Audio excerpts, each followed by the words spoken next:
Good evening, everybody. David Anderson coming to you here live from Suzuka, and I am also joined by Ryan Thompson as usual for the CMS GT3 Sprint Series presented by simracing247.com, Champion Motorsports, our IRTES Endurance Series, and we are in for a very exciting night here in the season finale with a lot on the line coming into this evening. Ryan, how are you? I'm doing pretty well, David. How are you? I am excellent, and can't wait to be a part of this one tonight to call all the action. I don't know about you, but I'm pumped. Oh yeah, I love Suzuka. This is the final race. There's championships on the line. What's not to like? Yeah, absolutely. And it looks like we're set up here for an open qualifying tonight, if I'm looking at this correctly. Which seems a little bit different than normal. Maybe I missed that, or perhaps I'm looking at it wrong. That's a very good question. It shouldn't have been open. Maybe it was just me looking at it wrong here on the screen, but anyhow, enough about that. The drivers, we have got the field out starting qualifying now. While they are starting qualifying, we will get into a couple of stories, and one of them involves this gentleman here who you see on the track, Scott Kennedy. So we'll ride with Scott here for a minute as we sort of tell everyone what's going on with the championship. So it's very straightforward, at least we hope, and I'm going to try to give everyone an update here on kind of what the situation is in both our AM as well as our Pro classes tonight. So we will start with the AM class, and basically in both of these classes it is a 2-horse or 2-driver race. So you see Scott Kennedy on the track here. He is the chaser and is 14 points behind this gentleman, Gabriel Albano, who is the championship leader right now as we stand. Fairly significant gap. 14 points doesn't sound like a whole lot, but in the AM class, that goes a little bit further than it does in the Pro, since everyone races for the same pool of points. So it's pretty straightforward. If Gabriel finishes ahead of Scott, then it is over. Then Gabriel is definitely the championship. For Scott, he will have to finish probably at least 5 or 6 positions is what Ryan and I are thinking ahead of Gabriel if he is to take the championship tonight. And it's really between those two. If anything weird happens and the third place cars get involved, of course, Ryan and I will let everyone know. But Ryan, your thoughts on this one? And any predictions for these two? Well, it's gonna be a battle, and being the AM drivers, they're gonna be finishing, at various spots in the order, so anything's possible with the results. Yeah, absolutely. It's going to be really, really exciting, and and equally exciting, maybe even a little bit more exciting as we get into the Pro category, and we've got 2 drivers in that race as well. Let's start with our leader. That is Victor Tanaka. You see him here on the track now. Victor comes in leading the championship tonight by 9 points over Miguel Colon. Now, there is an interesting development. Miguel Colon actually has a stop-and-go penalty that he is going to have to take at the beginning of the race from an incident 2 races back at Nürburgring that the stewards ruled on, and he was unfortunately unable to serve, not of any fault of his own, but unable to serve that point or that penalty at Le Mans, and so he will have that tonight, which will put him in a little bit of a hole behind Victor. But if anybody can come to the front, it's this man who we're on with now, Ryan, and that is one Miguel Colon. He's going to be driving in some anger tonight. Oh yeah, he's it's always a you don't want to hear that getting the penalty right before the race. Sometimes that's just how it goes. The stewards do their best to get through all of the incidents as quickly as they can, but they're just people. Sometimes everybody's busy all at once and they can't do it. Yeah, and so just to be clear, there was an incident. We're not going to get into the details and look in the rear, but there was an incident, and this is a developing story, so it's Ryan and I's job to bring it all to you. Miguel 2 races back at Nürburgring. There was an incident review submitted post-race, and the ruling on that did not come down in time for last week, so it was published before the race tonight, and that's at the discretion and, as Ryan mentioned, the manpower, frankly, in an organization like this, which is all volunteer run. And so Miguel will have to deal with that tonight. But we're not going to, we know that's not going to stop him. He's a champion already. And I believe of the 4 championship contenders, Ryan, I think he is the only existing champion. So he's got the experience the other 3 drivers don't. And keep me honest on that, Ryan, but I don't believe Gabriel Albano, Victor Tanaka, or Scott Kennedy have won a championship yet here at CMS in their tenure. Oh, yeah, not in recent memory, but I'm not certain on that. Going back a little ways here. Yeah, and of course we could be wrong on that. If we are, if anybody can correct us, feel free to do so on the Twitch broadcast. And we're going to see what kind of lap times these guys get in. We're looking at things now. We're going to continue to ride along here with Miguel to see what he puts up on the board. Victor Tanaka, by the way, is currently sitting in P2 with a time lap in a 59.044. Max Muir, currently our provisional pole sitter, with a 58.6. And Max has been a driver who's super fast.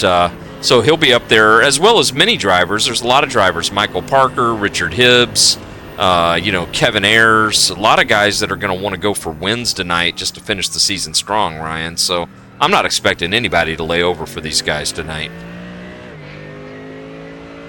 Yeah, no, you're totally right about that.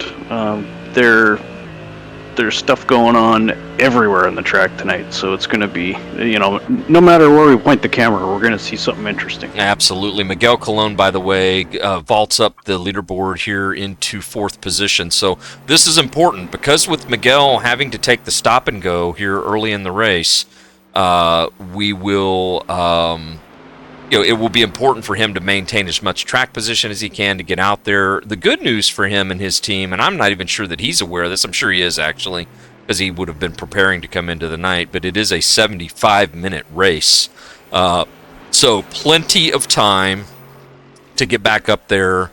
But really, and I'm not even sure that Victor Tanaka is aware of this, and probably best that he's not. But Victor definitely in an advantage where he just needs to keep his car clean and on the straight and narrow, and he's going to be in a really good position to take home that championship.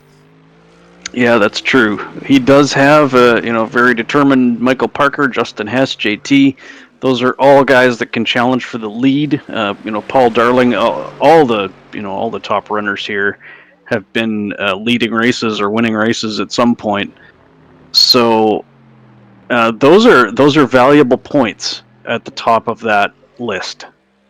Yeah, so and by the way, if Victor has a bad race or finishes down the order a little bit, he's still in danger of not hanging on to that top championship spot. He is, and we ride again with Miguel Colon here. He's Miguel, one of the few cars still out on the track, trying to get a second lap in here. But Victor is a very aggressive driver, and has been known to have some DNFs as well. And although he's had a really phenomenal season, he's a driver that has been a bit polarizing in some ways. I don't mean that in a bad way, but he's an interesting personality. Miguel Colon moving up to 3rd place, by the way, by running another hot lap. So really, really strong lap for him. We do have a couple of cars, it looks like maybe still on the track. Doug Hentz is one of them here in the Cyberpunk 2077 car. And also what will benefit Miguel tonight, Ryan, coming back to that, is it's a little bit smaller field than what we normally see. I'm counting 32 or so drivers, and we've been up over 40, as close as 50, if not more than 50 in the season. So Miguel will have a little less traffic to have to cut through to get back up to the front, and plenty of time to do it. Yeah, season finale. Some people's championships, they've done all they can do, so maybe they're going to sit this one out. But yeah, it's an opportunity for anybody that wants to make up some points. Yeah, and by the way, I have another late breaking event there. You mentioned Justin Hess. Justin Hess has been one of the hotter drivers in the series, and I'm not sure what the reason is behind this, but Justin is not able to race tonight. But he did let me know that he may be available to stop by the broadcast booth. So we could end up with a little bit of a third man to give us some insights who's been racing these cars recently. Ryan. So we'll let everyone know if we hear from Justin, and if it makes sense, and we're at a spot where we can bring him in. Maybe we'll have the opportunity to talk to him a little bit here for some analysis in the race as well. Yeah, I've been talking to him here as well. So I told him I'd just send him a note once we're rolling and see if we want to bring him in. Yeah, so maybe we bring him in. After we kind of get started, get things sorted a little bit, we can bring Justin in. Maybe I don't know, 20, 30 minutes into the race, and have a chat with him and see kind of what insight he can give us as well.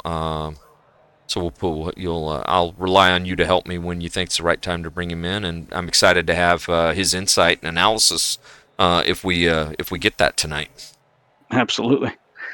All right, so we got drivers gridding up here now. I will do a quick rundown. We spent a lot of time talking about kind of the lead up to the championship tonight. You can see the drivers now taking the grid spots. Let's go down the running order here tonight. Max Muir will start on the pole. Victor Tanaka, our championship leader in the pro class, will start second.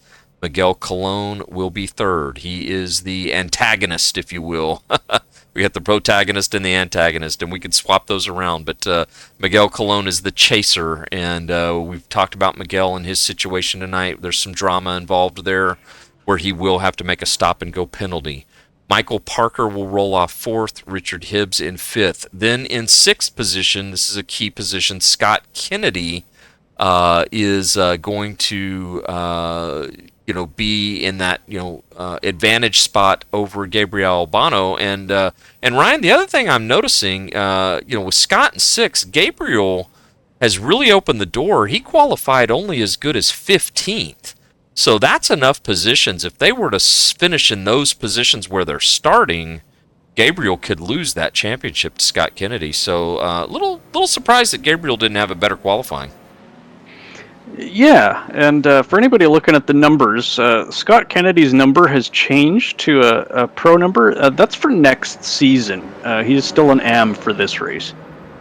Great call out, Ryan. Thanks for saying that. And also, and we will make note of that, but if you're following along with us tonight, anyone with a 200 number or higher, or it's actually just 200 numbers, is AM, and non-200 numbers are our pros, with the exception of Scott Kennedy.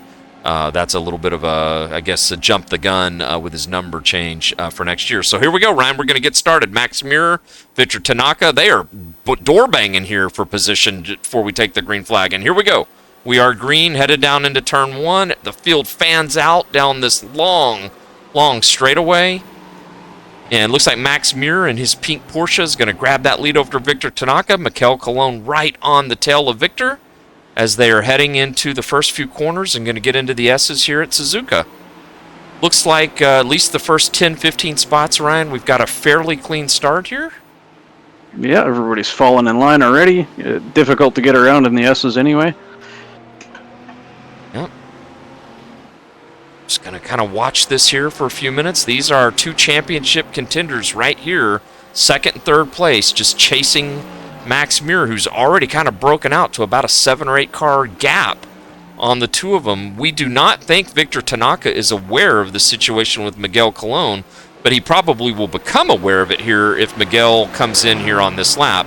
And Ryan, you'll have to keep me honest on this, but I think he has a few laps to serve the penalty. I'm not really sure what the details are on that. 3 laps. Yeah, so whether he's in now or he uses this to come in a little bit later and see if he can work that to his fuel situation, we'll have to just kind of see here. But he will be in for a stop and go, which I believe is about a 30-second penalty, if I'm not mistaken. That's usually what it works out to, yeah. All right, let's look back. 5th position, the Dog Bear car. This is Scott Kennedy. He's got the kind of red, white, blue Dog Bear racing car. Very appropriate for Memorial Day weekend. Kind of up this weekend, off to a really, really strong start. If we go back about 8-9 positions from there, this white and red Porsche is Gabriel Albano. So Gabriel with the swap shop Porsche.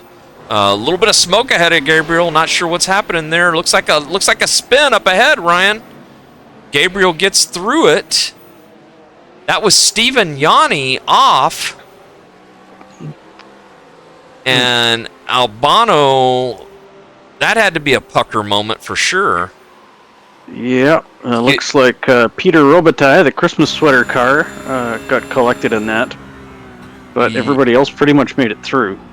Yeah, let's go back and see if we can see what happened here. Here's the issue. Here's Stephen Yanni. Yanni just loses it. And it looks like he's going to come back on the track, and Robitaille right there on his right. Robitaille gets hurt. And Yanni... Looks like Robitaille, I'm on with him now. He was able to continue, Ryan. I don't think he got... Yeah, that's some great driving to avoid that. Absolutely. And by the way, I noticed Pierre here. We'll stay on him for just a second. I noticed that he was in a situation where he had a really, really good qualifying lap. So it looks like Miguel Colon, by the way, has come into the pits. If I'm not mistaken, he's fallen back to 29th position. So I'm assuming that is him coming in while we were talking about the incident there. It is. So let's go back here and look at that here now. Here's Miguel coming off pit lane just a moment ago. So he decided and opted to go ahead and come in, take the penalty, take the stop and go. And really, he got it done pretty quickly. He's only 21 seconds back now of Max Muir. So didn't end up being as much as I thought it would, Ryan. He did it efficiently. He did, yeah. I'm not like super familiar with how long the pit lane is at Suzuka here, but yeah, that's 21 seconds anywhere is really good. Yeah, so we're going to really follow this. This is going to be really fun to watch with Miguel Colon. He came in, Miguel as, and we know, Ryan and I know this was a hard pill to swallow for him tonight. It's difficult. We're all doing this for fun, and but we also have rules and procedures and things like that in play. Nobody likes to have to see them used, but things do happen. And Miguel did a stand-up job of taking it tonight. And by the way, Ryan, in about 4 or 5 corners, he's gained about 5 or 6 spots here already. That's incredible. So we have got a man on a mission right now. Let's ride along with him here for the rest of this lap. I'll let you know if anything happens up front. That's our Miguel. This man cannot be stopped. If he has to watch his daughter, she'll be beside him in the playpen with the milk bottle all prepared. Like he's got a plan. So I would never count him out. Wow, look at that! Into the. Oh, and a car stopped right in front of him. 2 cars from his cockpit. Wow! And he misses it. Holy cow! Woohoo! Another car pitting. We have got to go back and watch that. That was Stephen Yanni again. Let's watch this, Ryan, live. They were coming through. What's the name of the corner? The fast left-hander? 130R. Yeah, 130R. Stephen Yanni. Here's Steven. He goes off again. Second time he's had an issue. No. Yeah. And they get spun up, and when we saw from Miguel's cockpit coming through, just found a mess on the track in front of him. It's like Kevin Ayers had an issue as well. So we've got a lot of cars here with some issues. Kevin Ayers coming around. I don't know if we're dealing with a 116-degree track, which, Ryan, has been kind of the story. There has been a lot of hot tracks this season. I know the drivers have been talking about it quite a bit. But Miguel is mowing them down right now, up to 22nd place, and he's on the tail end of Billy Massengale, making another move as we speak. Inches there, if it. Wow. You could slide a business card in between those two. No, I don't think you could, right? The index card. Remember the NFL referee in the game on TV one time? Put an index card down. We've had a few cars. It's been hot, fast and furious here. We've had a few cars already on pit lane with some issues. Paul Hamilton Mike Sachs, Jack Clark, Doug Hintz, all have been on pit road, and of course Miguel Colon with the stop and go penalty on pit road as well. So we'll keep you updated on Miguel and his chase. He's currently in 21st position. He's about 24 seconds back of this man. That is Max Muir, who is our leader. And wow, what an exciting start to this one, Ryan. That has been the tale of the season, but especially tonight. Yeah, it sure has. Let's do a quick field rundown, and then maybe we can talk about getting Justin Hess in here with us as well. So let's do a rundown here. We'll go to the top 10. I'll also highlight our championship battles. So we're on board right now with Max Muir. Max has been a really, really quick driver, has had a great season when he's been able to be here. Max has not been able to be at every race, but he has certainly been one of the drivers to beat when he has been here running up front. He does have a win at Interlagos and has been really, really strong throughout the season. I was kind of looking at the points. It said he had 3 wins, but I don't know what's going on with that. I think maybe he was Max the driver that was driving in the AM class and then moved up, or I may be confusing him with someone else. He switched cars mid-season. Aha, okay. So switched from one car to another and had to forfeit his points. And but when he's been here, and it's been kind of off and on, he has been a man that has really almost been untouchable, Ryan. And I thought that when I saw his Porsche earlier. I had to miss a couple of races, and I thought that was a new car for him, and sure enough it is. Yep. Yep. Yeah, he's proven he can drive just about anything. Yeah, he certainly has. So, okay, we go back 2 seconds from him, 2.5 seconds actually. We've got Victor Tanaka. Victor in a really, really encouraging spot here right now. He's got no pressure ahead or behind. He's kind of a nice little pocket. He's 2.5 seconds behind Max. That's Michael Parker, who you see just ahead of him or behind him. And then in 4th position, we find our AM leader, who is on fire right now, and that is Scott Kennedy. Scott came to race here tonight, Ryan, and is already showing that he's earned that pro entry next season. But he's got a lot of spots to make up over Gabriel Albano, but he's showing us that he's not gonna lose it of his own doing, if you will. He's gonna get as many of those as he can on the track. Yeah. So 4th position here, Richard Hibbs in 5th position, just behind Scott, having a solid run. JT Tammy in 6th, Joshua Burke in 7th. Joshua, another driver in the AM category who has been super, super quick this season and has had a lot of success in this beautiful orange and black car. So, it looks like a car off just up ahead of him. And let's see if we can figure out who that is. That looks like it might have been Victor Tanaka. Look at this, Ryan. Victor Tanaka is around. No, Victor. No. Didn't hit anything. We're still riding here with Victor. JT Tammy getting inside of him. This is not what he needed.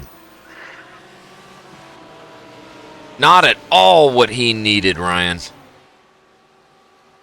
And that has dropped him back to about 6th or 7th position. And Miguel Colon continues to charge. He's in 18th. So, wow. The other driver I want to comment on here real quickly is Gabriel Albano. Gabriel is our points leader in the AM class, and we talked about Scott Kennedy, who is now in 3rd position. Gabriel is in 10th at the moment, so Gabriel has also moved up. He qualified in 15th, but has moved up 5 positions to 10th already. And, Ryan, that's one, we're going to have to keep an eye on this, because that's right about the number of positions, one of them in 3rd and one of them in 10th, where you and I are going to have to get busy on the math if it stays that way. Gabriel needs to close that gap a little, a few more spots to hold on to that 18-point lead or thereabouts that he came into tonight over Scott. Hang on, let me get my slide rule. Exactly.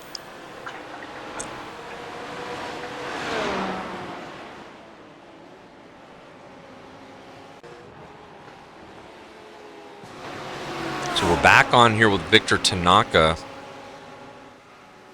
We're going to go inside his cockpit. We saw in 130R Victor with the spin. And that was not good for him at all. He got really lucky. That's such a high-speed corner. He got super lucky not to hit anything. Ryan, that could have been the end of it right there. Oh, yeah. That was... I thought it was. When I saw the initial spin, I thought, okay, that's it. You and me both. And just a lap or two before that, we saw Miguel Colon going through 130R, and I believe it was Steven Yanni and another... Oh, look at this! Oh! Hip spins! Tanaka hits him! Looks like he survived. Whether he's got any suspension damage, let's rewind that. We're just going to rewind this. Man, we cannot sit still here.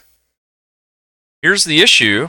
Richard Hibbs loses it, and this is what happens, you know. That's a tough corner. Oh, man, I think he took damage. Yeah. Not sure if we're able to tell if he's got a meatball flag or not, but that was a fairly hard hit. Let's look at the car. I don't see anything major. I don't think he's got a meatball. I can see it on my admin screen here, but he might still have like steering wheel cocked to one side or something. Boy, he has got to be just beside himself here right now. Need to go to scrutineering for a new set of underwear. It's back around JT Tammy as we're watching. Yeah, absolutely. And that's Joshua Burke behind him. So, meanwhile, while all of this is going on, Max Muir has checked out in a 5.5 second lead over the field. Michael Parker chasing him about 5 seconds back. Scott Kennedy about 9 seconds back. So they're spread out up front. Let's check in on Miguel. Here's Miguel. When he came into the pits, Ryan, he dropped back to 29th position. He's up to 16th already here, and we've got over an hour left in this race. Wow. Yeah, you mark my words, I would never count that guy out. Yeah, working on Anthony James here at the moment. Just got around James Gong a minute ago. So these drivers that he's going around and battling, of course, they're going to get harder and harder to pass as the race goes on. But a lot of work for Miguel to do. Not only does he have to get up front, he's got to finish ahead of Victor Tanaka by at least a couple of positions. So he's going to need Victor to have some more issues, and Victor has dodged 2 bullets here to start this race. Miguel looks like he's going to maybe make the move here as we watch on Anthony James going down into 1. Looks like he will. James will be aware situationally there and give him the room. So that's another position up to 15th position, Ryan. Yeah, that's just a... I mean, you never want to be on a recovery drive, but that bodes really well for his chances here. Yeah, and in some ways, in an odd sort of way, he almost benefited from not being up there and all that disastrous stuff. True. Happening. Oh boy, it looks like Michael Parker might have had an issue, Ryan. Let's look here. Here's Parker. He spins on his own. That's uncharacteristic. Yeah. Very hot track here. We're at 115 degrees Fahrenheit. So it is smoldering, blistering out here.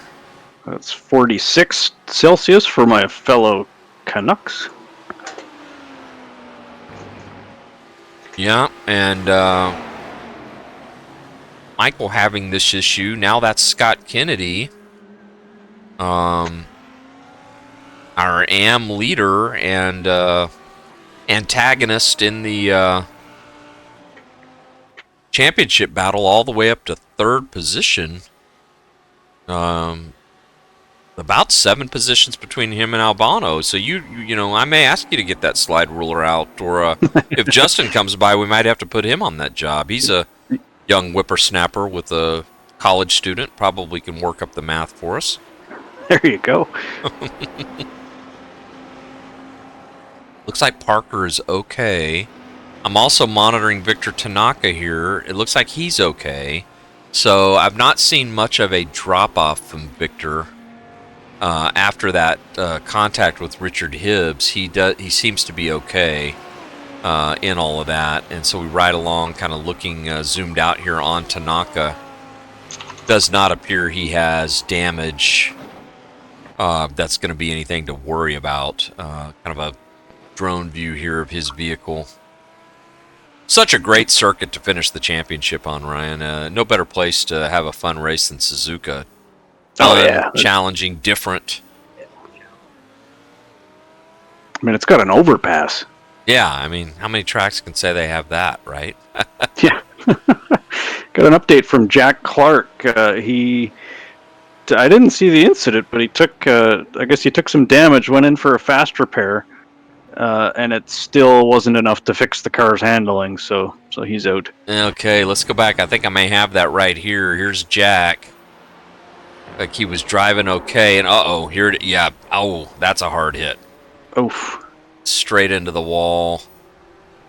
Odd that he went in for a fast repair and wasn't able to get it all fixed. That almost feels to me like maybe driver error or pit crew error of some sort, but it looks like Jack had to pull over and tow. Yeah. And that's not good for him. Here he is on pit road live.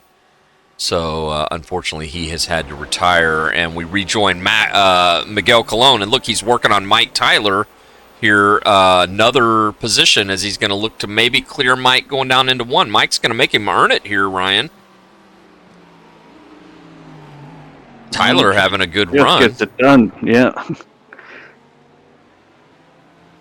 Tyler having a good run of his own.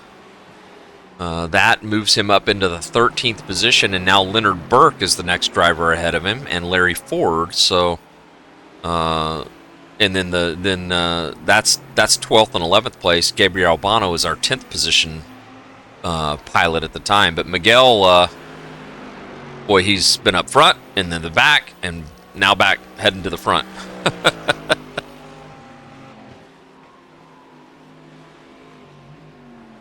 Boy, he's just sawing that Mercedes through the field like it's nothing. Yeah, and benefiting a little bit from the fact that we only started the race here with probably what's close to a season low entry-wise, 29 drivers, 4 of which have already retired. So we have 25 cars on the track. So plenty of room and space for everybody to kind of get it done and not have to hopefully let traffic decide the outcome. Yeah. Shall we pull Justin in for a little bit? Yeah, sounds good. Let's do it. Let's see if I can find him.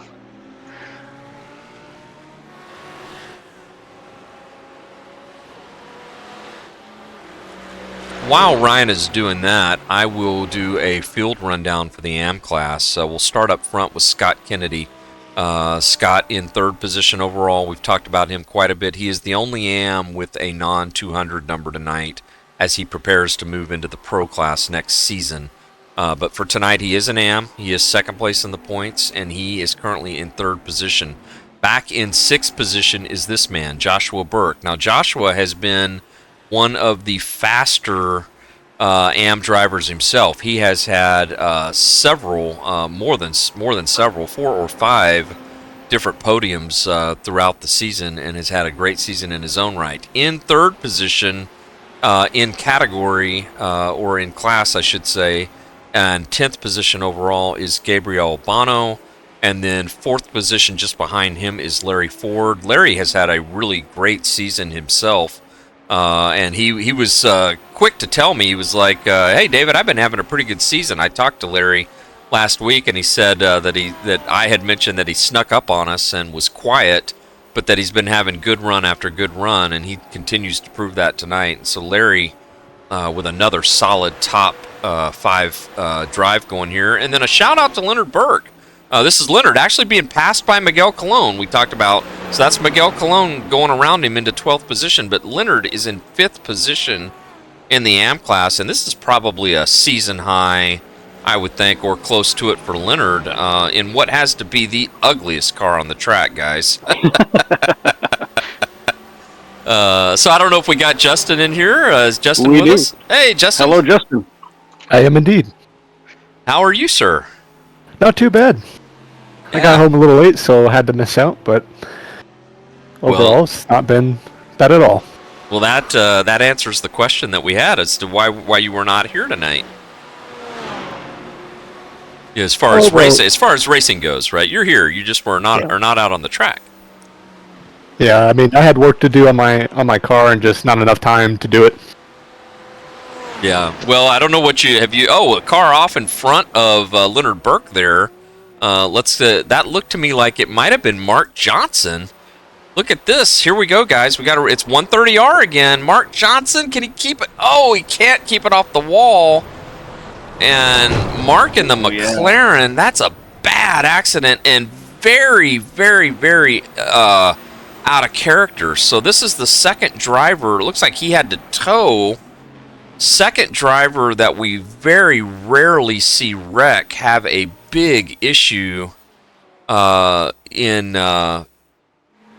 Mark Johnson. Michael Parker earlier. Mark, one of the cleanest drivers. And it looks like that led to an immediate retirement, guys. That was a hard hit. Yeah, you could even see the car just pull into the wall after the contact. Like that steering was done for. Absolutely. Well, Justin, sorry I had to kind of jump right into that, which we have to do sometimes in these situations, but I don't know how much of this you've been able to follow with us so far, but man, we are off to a wild start here, and curious what your thoughts are on our two championship battles. Oh, certainly, and I'm afraid it's only going to get worse. I knew coming into practice last night that the tire wear, no one is going to be ever quite safe, even with good setups. It's just going to prove a challenge all night, and I think we're starting to see some of that with attrition so far, especially from many drivers who it might be considered out of character for. Yeah, we saw Mark Johnson, and Mark looks like will officially finish in 24th position. He had to retire after that, so it looked like just kind of a self-induced issue. Mark driving the McLaren this season very rarely puts a wheel wrong in a car. He's one of our top drivers for our CMS endurance team, but as Justin says, the conditions, they're certainly tricky. Ryan, was that Ryan, I have to ask you on the admin side, since you play a little double duty there, was there anything intentional here? Were we being maniacal with the conditions tonight? I'd like to say yes, but no, really. We just we decide these schedules. They're often based on the real life counterpart races. When we pick the dates and times for the in-sim time that they start. So, and then, of course, as you know, the weather in iracing is somewhat randomized around that. So, if we pick a July date for a race, then, it's quite, especially in Japan, we're probably going to get some hot weather. Yeah, absolutely. And Justin, you talked about kind of planning for it. When you were thinking about, or I'm sure planning to drive. Do you think we're going to see anything? Is it going to force the hands of these drivers to short pit or take tires when maybe they normally wouldn't? Or curious some of your thoughts. Absolutely, I think strategy is going to be a huge part, as well as setting up the car to protect the tires and not so much absolute lap time, because in my practice, the right rear was heavily at limitation, and I think we're seeing that both through 130R and the coming out of the S's for the first turn series. It's just really, really punishing on the cars, and I wouldn't be surprised if a lot of the cars fueled up for around 45 minutes, and just to give themselves the window to pit anywhere between directly halfway and anywhere shortly after. Yeah, as we watch Miguel Colon, not at liberty to be able to really save his stuff tonight, as he just moves around Larry Ford, and Larry was smart enough to give it to him there into the hairpin, but that moves him officially into 10th position. We also were riding on board with Miguel. Looked like a low fuel light was on, so we may be expecting him to pit road here before too long. 48 minutes left in the race, but he's doing his part. He's He's closed that gap to now just 6 positions, but he's going to have to finish ahead of Victor, so still has a long road to hoe here in his battle. As we're starting to see some drivers come on pit road, guys, as we speak, it looks like maybe Richard Hibbs. Here comes Richard coming down to pits, one of our higher drivers. So in what I guess is the halfway mark here, 45 minutes, maybe a little early. I would say it's a little early, but I think, speaking back to our championship battle between Miguel and Victor, I think it's very difficult to count either of them out at this point, even though in a traditional circumstances it would be a very tough ask for Miguel to not only overtake Victor, but get enough people in between him to win the championship tonight. But as we saw earlier, Victor had a mistake, and I don't think we can rule out future ones, just given how challenging tonight's going to be. Right, and we certainly can't rule out other things. Victor already a victim of. We saw the Hibbs car on pit road. Richard, a top quality driver, but the conditions caught him out the same way they did Michael Parker and Mark Johnson, and Victor kind of had nowhere to go. It looks like Mike Tyler may have had an issue, guys. Let's see what's going on here. Down into turn 1 on the outside. Oh, Anthony James and Mike Tyler colliding. Tyler doing a good job of keeping 2 feet in the brake here. That's a shame. And it looks like just as I said that, his teammate Larry Ford may have had an issue. Here's Larry Ford. Look at this. Another car coming around, guys. Oh, and Larry trying to get out of the way. Oh, careful. Boy, didn't do quite the job that Mike did. That's a tough spot to be spun around.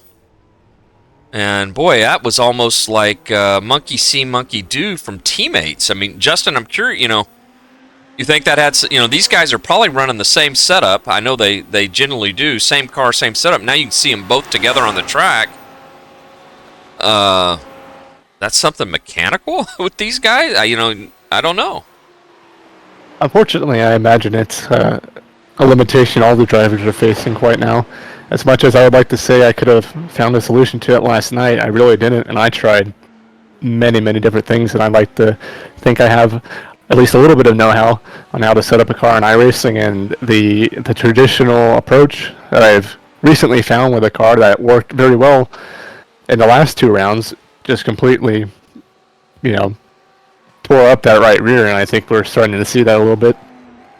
Yeah. I don't know quite what they're running, but I imagine a medium stiffness on the setup would have probably been best here, because traditionally I think a lot of cars are running on the stiffer end, which is very good. It helps quite a lot, but here it's just too stiff, and the transition between the S's just puts too much slip on the rear tires, and it eats through them. Yeah, and these are 2 drivers who were running very well, have both kind of got, teammates got caught out at the same time. Both came around. Fortunately for both of them, neither one of them had any contact, so they got lucky in that regard. We'll have to keep an eye on how they're able to come back up through the field. And, while that's happening, Ryan, look here. Now Miguel Colon giving chase to Gabriel Albano just ahead. So, as you and I always talk about, as you go further up the field, these are going to get a little harder each time he's got to get one around one of these guys. And this is a man ahead of him, Gabriel Albano, who can't afford to lose any positions because of his situation. Yeah, and it is harder to get around, but also these positions are worth a lot more points, so there's incentive. Yeah, and right now, Gabriel is really doing what he needs to do. You see him just ahead of Miguel here. That's the car directly ahead on the track. And started in 15th position tonight. We were a little worried about him because had the race ended with him there, and as good of a race as Scott Kennedy's having currently in P4, we were concerned Gabriel could lose the championship lead. But he's done his part, guys. He's, Ryan, I don't know if you or Justin got the calculator out, but the slide rule, like you joked about earlier, we may need to get the atomic powered bologna slicer going here or something to figure out the math. But I got to think from him in 8th, with just 4 positions between the two of them, that Gabriel's probably in an okay spot. But he certainly is not going to want to lose this, guys, to Miguel Colon. And Miguel certainly doesn't want to not gain it, right? Yeah. Now, Miguel's a little bit faster, right? This is a pro driver and an AM driver. And I expect Miguel probably to get around him here one way or another, but it's going to be interesting to see if Gabriel fights him or not. Here we go. It looks like Gabriel just kind of let him have it. Either that or just got kind of a bad exit, but Miguel Colon now up into 8th position, so that now puts him just 5 positions behind Tanaka. But that gap has grown, at least to the leader. Miguel 34 seconds behind the leader. Although the leader, Max Muir, here, is great of a race as he's having, he doesn't really matter in what we're talking most about tonight, which is the championship. Obviously, Max is having a phenomenal race. And we don't want to take anything away from that, but he's not going to factor into what happens in that championship battle. Right. I don't there are points up for grabs with that spot, but I think something really weird would have to happen for that to come into play here. Justin, here's Scott Kennedy on pit road, 41 minutes. This is our leader in the AM, or second place, I should say, in the points. Leader in the race. You think this is scheduled service? Looks like it. I would imagine so. It's definitely, the window is open now, but at this point you're betting on the track temperature dropping enough that the remainder of the stint goes easier than the first. For most of the drivers, I'd be planning on staying out at least for 3 or 4 more laps. Yeah, so he's in kind of right about, still a little bit ahead of the halfway point. And looks like he did take tires and fuel. Solid stop here. We'll watch him come off pit road. This has dropped him down to 18th position. Overall in the race. Beautiful car. I love this car, especially with the weekend we have coming up here. Celebrated, of course, in the U.S., but hopefully worldwide as we pay tribute to all the fallen and lost soldiers serving for all the countries out there in the world, and this car has got me already thinking about that, guys. Yeah, that's a really great livery. Yeah, absolutely, and a little bit of Sarge's place on the front, and looking good. So Scott definitely doing his part tonight, and having a phenomenal run here so far.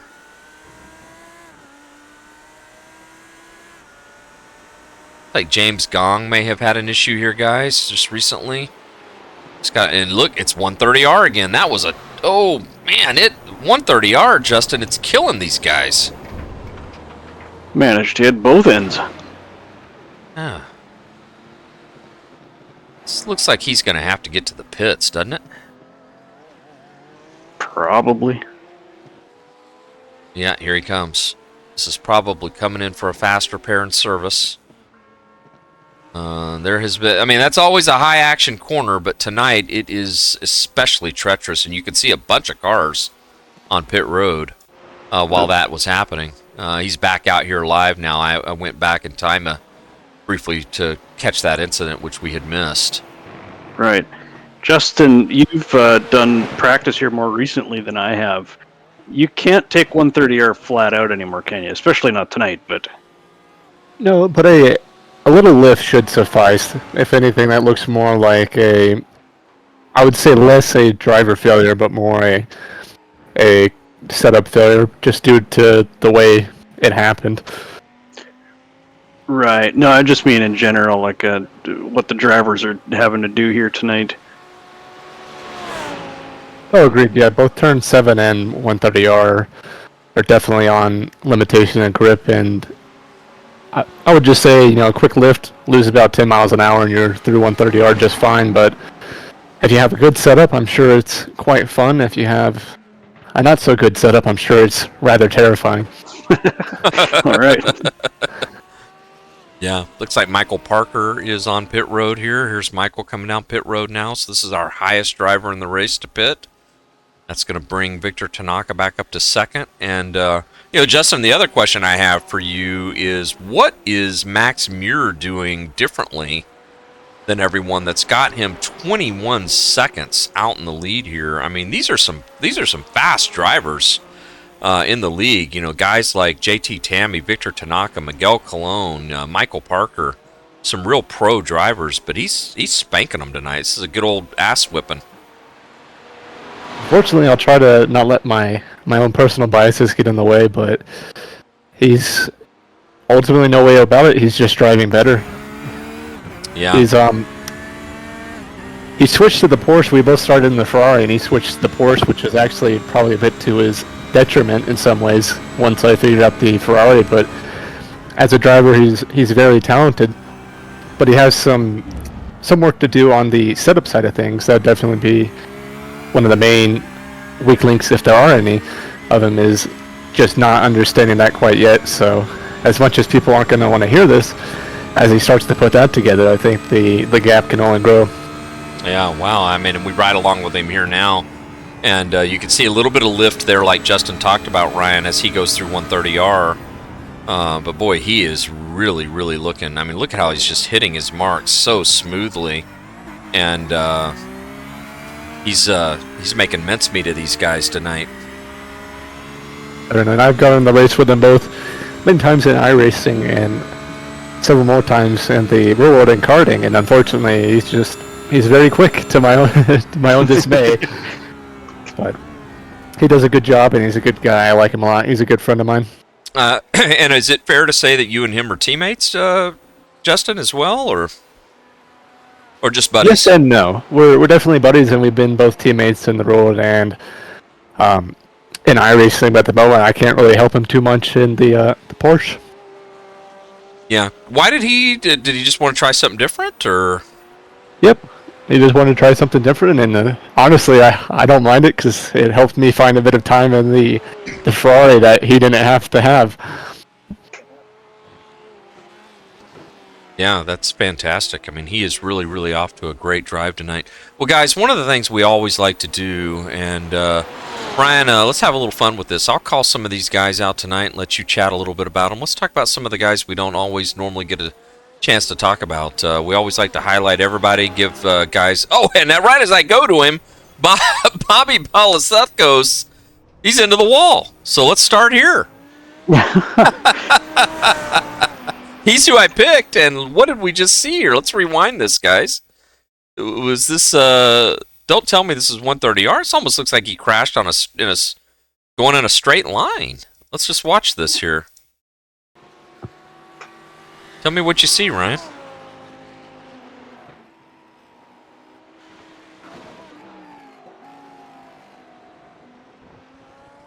Oh. Okay. It's got the curb wrong, it looked like, didn't it? Yeah. Just came off it a little bit crooked, and that was enough. Yeah, it sure was. Want to give Bobby a shout out. Bobby, a newer member to CMS, and one of you guys will have to keep me honest on this. This may be his first race in the GT3 Sprint Series with us this season, but he's out here in this Audi for a reason. And he is going to join us for the first time for him on the CMS Endurance team. He'll actually drive in our Pro car. We'll have 2 entries at the Majors 24 hours. So Bobby will be on that team with us, and we will be driving the Audi. So I have a feeling he's out here kind of getting some of this out of his system now and learning the car so that he can be ready for that race in a couple of weeks. But not good to see that happen right as we called his name out. No, if ever there was a commentator's curse. Yeah, absolutely. That was it. Let's talk about another driver. 18th position here. I love this livery. Look at the teeth on this thing, guys. Ryan, tell me about this one. This is David McNellis. He's in 18th position tonight, and this car's making me... I don't know about you, but I'm kind of getting scared looking at this thing go around the track. The Rexy livery. That's that's a good one. So David is a teammate of mine, a new teammate, but he just came onto the Can-Am team yesterday, I think it was. Fantastic. Yeah, how'd that come about? Well, we're just talking to him, and figured he might be a good fit, and he thought the same. So there we are. So David, yeah, he's from I think Indianapolis originally, and just like the rest of us, he likes to sim race. He's a software engineer, and just been getting to know CMS as we've been getting to know him. Yeah, that's fantastic, right? And, that's the other thing that we like to call out here is that, guys like David can come find our community, which I'm sure he did in any number of ways. And then when he does, he's made some friends and really to his benefit has joined one of our better teams, camaraderie wise. And we've got a lot of different teams that have kind of formed over the years, organically here. And Can-Am Racing is one of those that is certainly a team you want to be a part of. Ryan, I know you're on the team as well, and looks like a few of your teammates missing tonight. I saw Pierre Robitaille. I believe he's on the team. He unfortunately had a DNF, but we're missing some of the guys. Chris Hudson, Drew Lidke, Tim Collier. We need to get those guys shake a stick at them and get them back out here with us. Oh yeah, they'll be back, but they've all had their own individual real life things come up this week.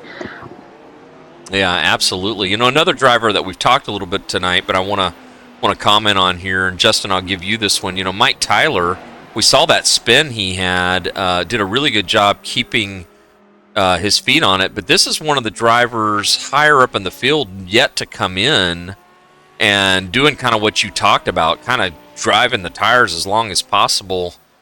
Is that going to help him in some way up to ninth position right now as part of that? Yeah, I'll certainly be curious to see how much longer he stays out. When I was setting up the car, I didn't see any reason I couldn't stay on the same set of tires, and I think there'll be a few drivers that try this, but I imagine Max Mir, Victor Tanaka, and the rest of the front runners probably all took at least 2 tires, if not 4.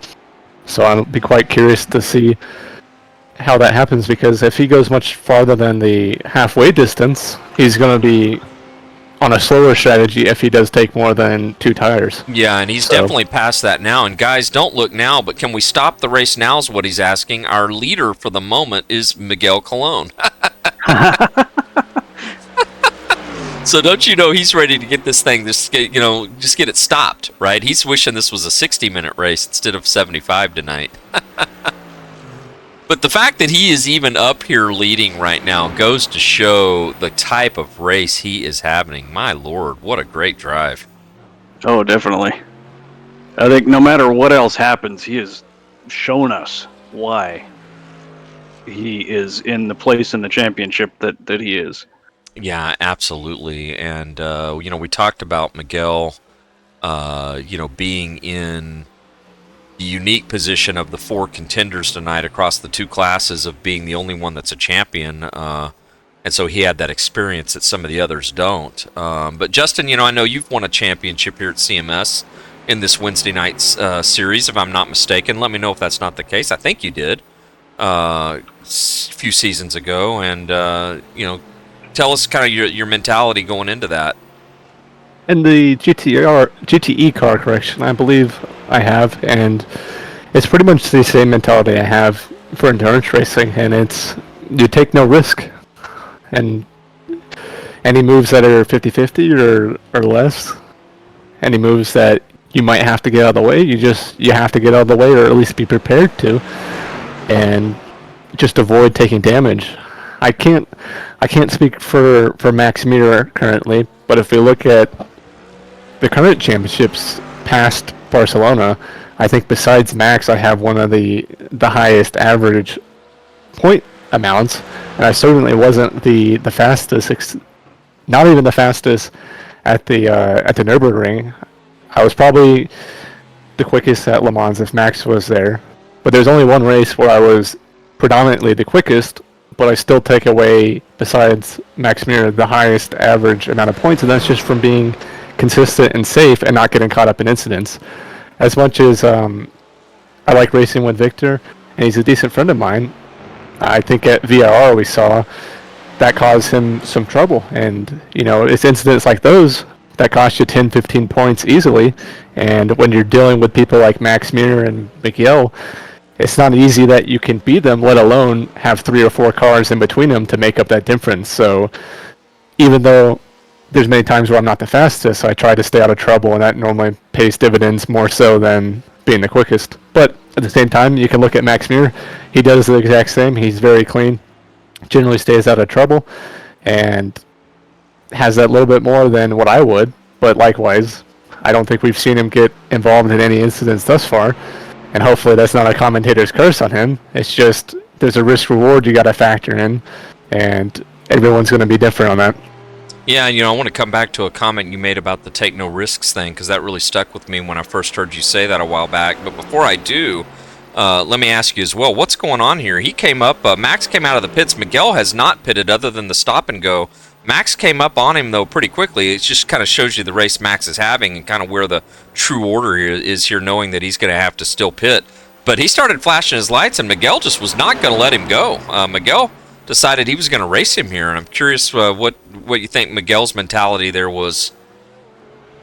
It was probably more on the long lines of, if you pass me, I'll let you by, but I'm not going to get out of your way, which is basically what we saw just now. Mm-hmm.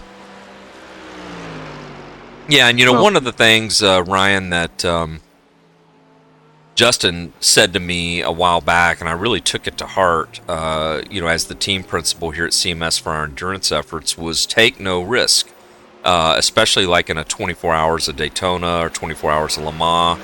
You don't take any risk at all, let alone in the 23 and a half hours leading up to the, maybe a sprint race at the end. And that's a mindset that we've really tried to instill in our endurance team. And,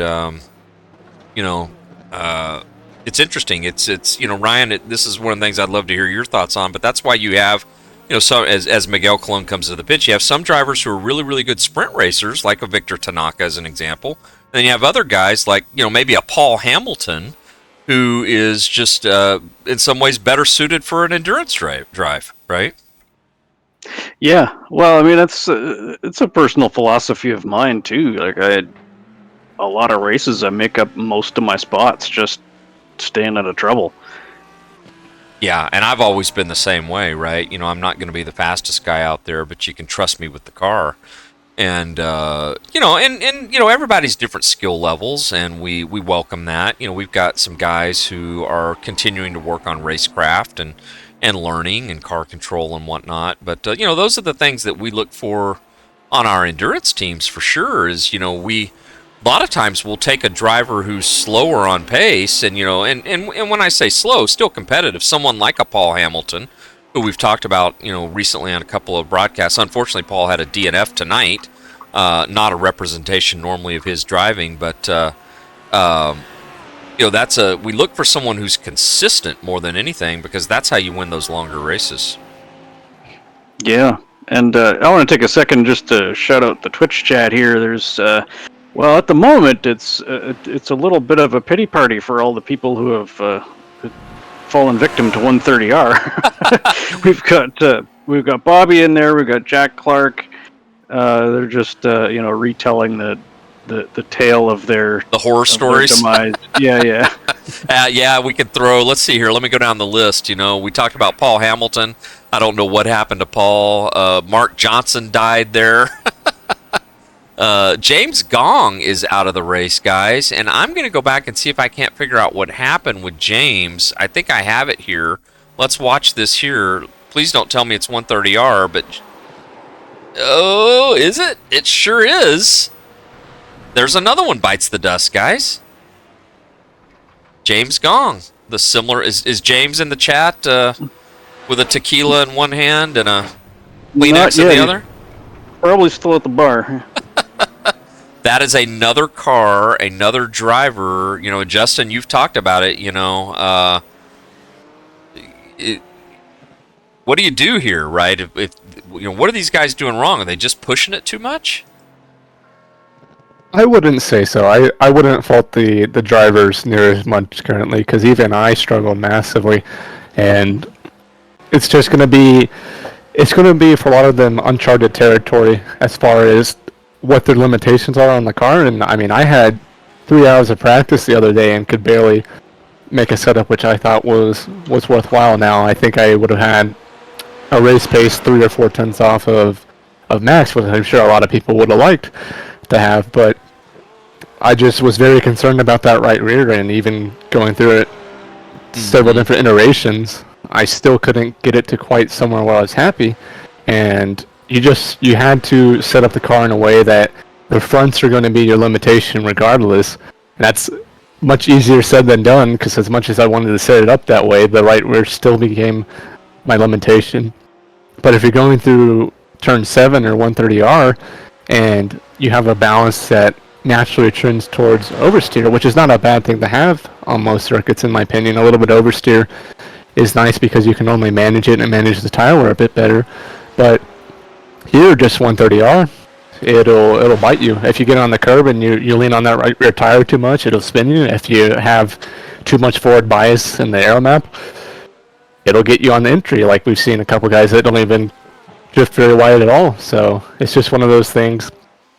I really can't blame the drivers too much. It'd be very difficult for me out there, and I honestly can't say I wouldn't have joined them. Yeah, absolutely. Well, guys, let's do this real quickly before we kind of get into the last part of the race here.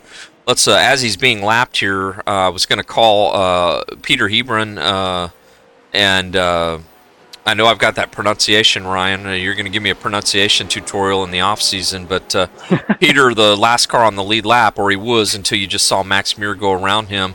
This has been, one of the smaller fields of the season, 29 drivers, only 21 still running. And so wanted to kind of just talk about all the drivers on the lead lap here. So this is Peter in currently 18th position, just fell one lap down. Ahead of him is Mike Tyler. We talked about Mike. Mike, it could have been that Mike ended up waiting too long to come in for tires. We did see his spin earlier. Mike in 17th position. Anthony James in 16th position, just ahead of him. And you can see also ahead on the track, just slightly ahead of Anthony, is Larry Ford here in 15th, and he is giving chase to David McNellis up ahead, who we talked about. So, these are guys that are, having pretty good battles. All these drivers are pretty close together. David McNellis in 14th. Rafael Sosa, we've not talked about Rafael tonight, guys. 13th position for him. Kevin Ayers in 12th. Kevin having a good race. Kevin will be driving with the CMS Pro Team at the 24 Hours of Le Mans with the Major Series in a couple of weeks. He'll also drive for our Platinum Team in the Mercedes GT4 this weekend at Monza. And so just want to thank Kevin while we're on him for all the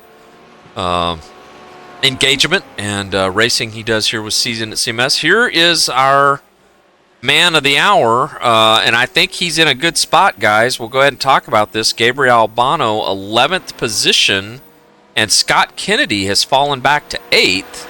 So I got to think Gabriel's in a pretty good spot right now, and want to come back to that here in just a minute. But let's go on up to the top 10. Stephen Yanni in 10th. Joshua, yeah, please, Justin. Yeah. If I could cut you off, I think there was just an incident between Miguel and JT in Degner 1 and 2. Oh, wow. Let's go back and look at it. Here it is right here, guys, live. Sorry I missed that, but that's the oh, JT loses it. Here's Miguel. Was there any contact there? I couldn't tell from that angle. Let's go back and watch this again. Here it is again. It looked like maybe a little contact, perhaps netcode. In any case, it looks like they both more or less survive. Yeah, let's do this, guys. Let's go back and look at this top down. I'm rewinding. Here we go. Miguel's going for the pass. If there was contact, it was subtle. It was almost like he just took the air off the back end of JT's car. And Justin, thanks for breaking in on that. That's the kind of thing we absolutely want to break in for. They're both continuing. So no harm, no foul, I guess, but that certainly does not help Miguel Colon. by the way, is in 4th place. The drive of the night for sure, but it's not enough right now. Victor Tanaka has overcome his early issues to be in 2nd. So, wow. Correct me if I'm wrong, but I think Miguel needs approximately 5 places on Victor, so without any huge incident, I think it's Victor's looking pretty nice tonight, but I think Victor will probably also wish it's any other track than Suzuka, given the incidents we've seen so far. Yeah, absolutely. And what we'll do here to kind of finish off on the orders, I'll just kind of work backwards this time. So this man's dominating. Max Muir, phenomenal race, driving in the Porsche, just putting on a clinic here tonight. 29-second lead over Victor Tanaka here, our championship leader in Pro. Victor had a couple of hairy moments early in the race, spinning 130R, got very lucky not to hit anything. Then he made some contact with Richard Hibbs, but has overcome that to be driving the race he needed to run.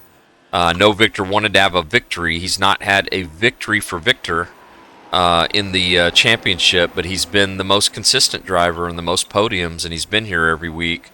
So that's why he's in this position. Michael Parker, about 6 seconds behind him. So Victor's got the track to himself right now, which is what he needs. Michael in 3rd, and Miguel Colon after the stop and go. I know he's going to be disappointed, Ryan, but the one thing that he can at least say is that he left it all out there, and even if he comes up and finishes in 3rd, 4th position here, it wouldn't have been enough if Victor stays where he is now. So that penalty really had no bearing. At least it hasn't yet.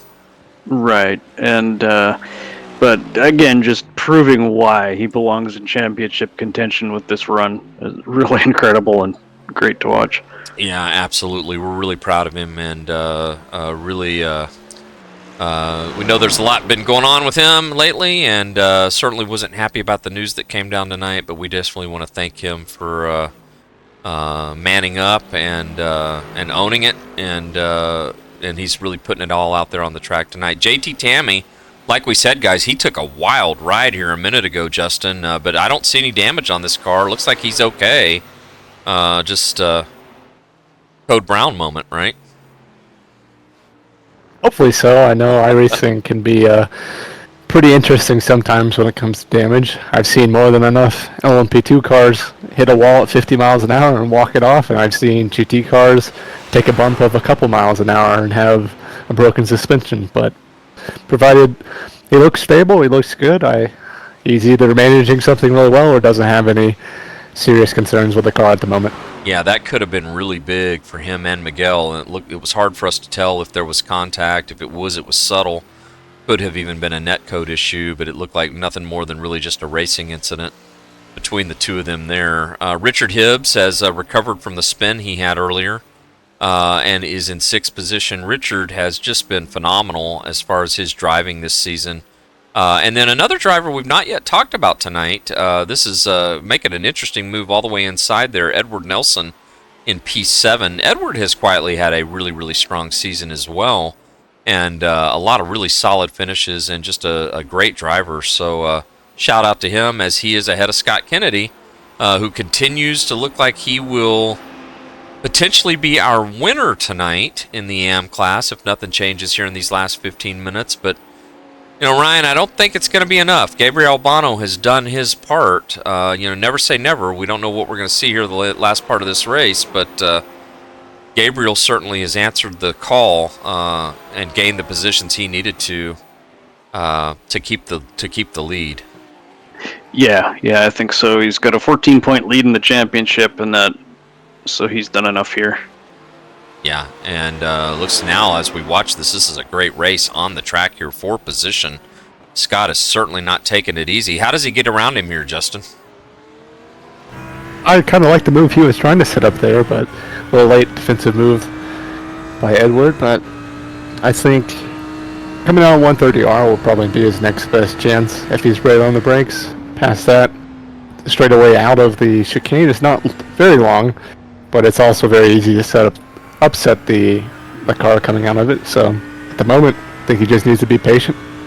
Yeah, absolutely. Let's watch him here and ride along with him down here, see what these two cars look like handling-wise going into 130R. That's been the danger zone tonight.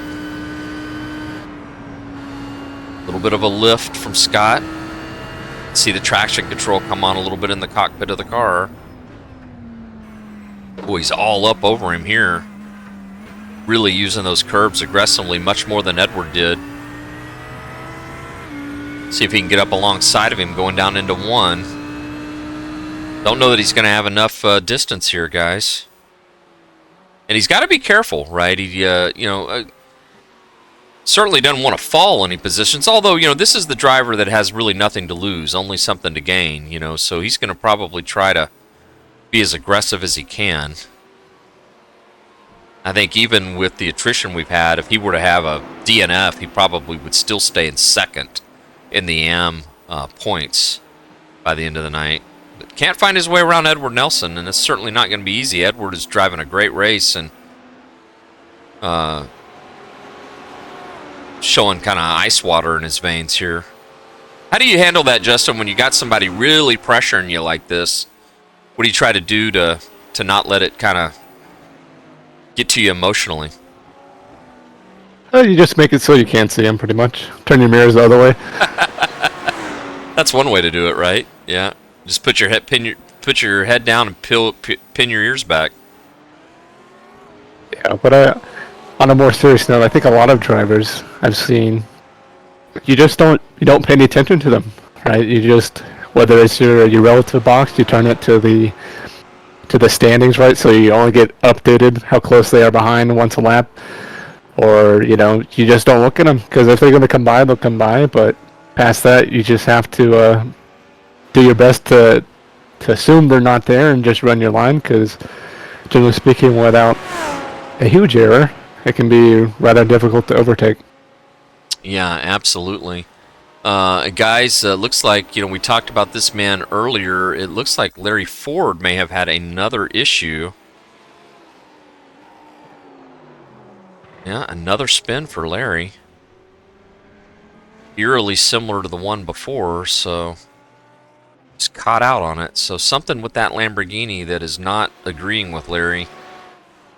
Yeah, one of the issues I had in setting up the car from yesterday, and I'm sure many drivers, if maybe throughout the setup range, but especially if they're running stiffer, they're just going to have problems with the car basically rear steering, because on the stiffer setups you help the car turn with the throttle, at least in the Ferrari that's the case, and just not having that grip balance, it'll just turn without you wishing it. And just speaking a little bit more to how you deal with another car behind you, I'm almost a bit famous in karting for never looking behind me, right? Because we don't have mirrors. I never look behind myself, because they're either there or they're not, and you'll deal with it as you can. So, yeah, absolutely. Ryan, I think it's time to get the slide rule out here. Scott Kennedy has just gotten around Edward Nelson. He's in 7th position.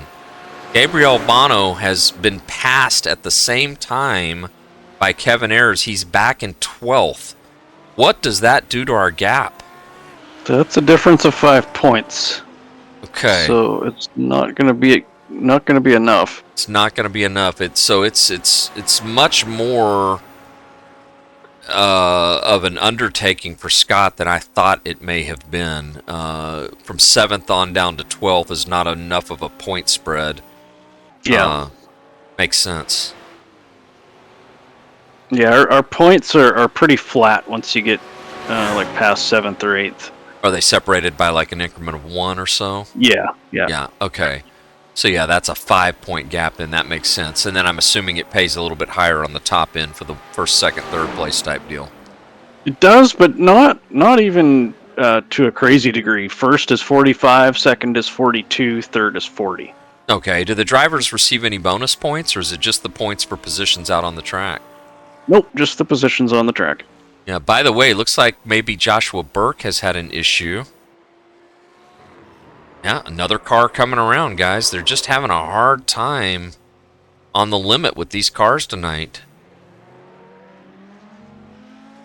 No harm, no foul. He continues to go on, but a little bit of, lost a few positions there, and certainly didn't help his ego. So let's talk about our podiums here tonight before we kind of get into the finish of the race here, guys. So we've got in the AM class. This man continues to do his part to try to win the championship, although we're thinking at this point going to come up a little bit short. This is Scott Kennedy's in 7th position overall. He is the leader in the AM category. He is actually followed by the man that we just saw with the spin. So even though that he had a spin, Joshua Burke has had a phenomenal run tonight and is in P2. And then our championship leader and likely winner, unless something goes weird here, is Gabriel Albano. Gabriel did have a win. I believe it was at Interlagos in the season. So this is a guy, Ryan, talk to me about this guy. He's had a heck of a season. We're pretty proud of him. Oh, yeah. Yeah, hopefully, I know that you and I have had the opportunity to talk to him a couple of times in the booth this year after races, and he's always just so thankful to be there, and have a feeling we're going to have another opportunity to talk to him tonight. Yeah, he's, I can tell you he's from Florida. He's originally from Buenos Aires, Argentina. And has just been a sim racer for forever, he says. Yeah, and it's great having him. I want to say, I may be wrong. We'll have to maybe ask him if we get a chance to talk to him. But I want to say Gabriel maybe ran with us in some of our other divisions. I don't know why, but for some reason I'm thinking of Seto Corsa or something, or our Historics division. But I could be thinking about somebody else. Right. Yeah. I think you're right, yeah. Yeah, super guy. We're really, really proud of him. All right, let's go to the podiums in the pro class. This man, one of our favorite drivers, and we do reserve the right to be biased, and you're not going to meet more of a pro, one half of the M&M brothers, Michael Parker. We nicknamed him and Miguel Colon that together, as they always seem to find each other on the track, and that's no different tonight. Miguel's in 4th, Michael's in 3rd. This guy, if there's anybody who just doesn't put a wheel wrong, it's him. Although he was one of the drivers tonight that we saw a rare mistake from in the conditions. But Justin, I'm curious your thoughts on racing with Michael when you get the opportunity to do so, and how you feel about him when you get around him on the track. Oh, I've always enjoyed it. I mean, I've been racing him probably 2 or 3 years now, on and off. And honestly, I think he's a better driver than it shows. Like Max Muir, he may not be the best at developing setups. I know a lot of drivers run on the setups they get from shops, but in more of the spec classes, or in the past when we run on identical fixed setups, he's always been a very good challenge, and I've always enjoyed it. He's a class act, and I have no complaints about him. Yeah, and that is an interesting point you make about when we just sort of equalize everything to just the driver. Our Porsche Cup Series is a good indication of that. Michael currently leading the championship in that series, which runs on Sunday mornings. And next race will be in a few weeks at Twin Ring Motegi, and he's had a couple of wins in that series. That series runs fixed setups, and Michael, just such a great candidate for really a top esports team, but we're so proud to have him here at CMS as a staple of our community, and having a great run tonight. And certainly a driver that is a pro both on and off the track. And so great season to Michael, and I know we'll be seeing much more from him. Victor Tanaka, yeah, Ryan, second place here. What are your thoughts on Victor's season? He's in 2nd place tonight. He's doing what he needs to do. Yeah, well, he's had a really great, solid season. The last 4 races, he's finished in the podium. He's made every race and done very well in all of them. So, yeah, he's a guy that has really demonstrated his ability to get up front and stay up front and be really consistent. Yeah, and Victor's been racing on and off with us for a few years, and I'm hoping what we're seeing from him is maybe this is where he turns the corner if he's able to bring this championship home tonight, where we see him kind of mature, and I think transparently, I've had Victor here. I've had to get onto him a few times in the league and calm him down, and we talked a little bit about the polarizing sort of personality, very different from Michael Parker, but you're not going to certainly meet anyone with more talent than this guy. And if we can mold him a little bit more, there's certainly there's so much potential here. So much potential. I don't know if he'll like this or not, but it is probably a compliment. He kind of reminds me of Ross Chastain. And the NASCAR, guy right now, he's just, high risk, high reward. But Victor's certainly putting it all together this season. He sure is. At the beginning, we were talking about taking no risk, right? And I definitely imagine I'll be doing a couple endurance races with him at some point in the near future. But likewise, I think Victor is very talented and serves very well as a closer. If you need him to go get some lap time as well as some positions, he's not someone I'd like to have in my mirrors at any point in time. Yeah, absolutely. He's definitely, kind of like I said, you're just not going to meet anybody with more talent and raw talent, if you will, than him. And we're really proud of him here tonight. Hopefully we'll get an opportunity to talk to him. And then we can't not give this man all the credit he deserves. And we've heard from Justin on what he thinks of Max. And Ryan, curious your thoughts on Max as he puts on another just amazing drive here, lapping Larry Ford all the way up to, wow, it looks like 15th place or so now is a lap down with Max's run. Your thoughts on his season and his race tonight, Ryan? Yeah, I don't think I can add much more to it. Incredible. Every time he shows up, half the time he shows up in a different car than the last race. So he's really shown he can get behind anything and put down an incredible race. Yeah. What we're going to do before we get to the last lap is follow our closest battle on the track here right now, guys. It's for 13th position. This is Stephen Yanni. Stephen with a couple of spins tonight and was really struggling early in the race. And all of a sudden, he is under all sorts of pressure from David McNellis, the new Can-Am driver. So David having a phenomenal run here, team high tonight, and a great way to start his Can-Am career.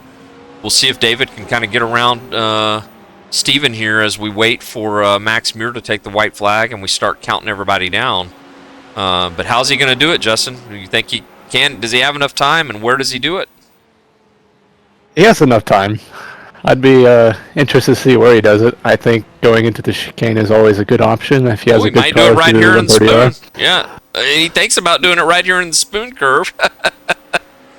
Didn't mean to talk over you there, but boy, he put it in there and looked. Here he goes. He's all over him going down into 130R. The chicane would be at least where I do it, if you have a good car. Might be a little too far back. Porsche and Ferrari here, classic matchup. And you see those teeth in your mirrors, it's got to get your attention. Yep. There he goes. White flag for both of them. We will come back. Yeah. Looking on the inside.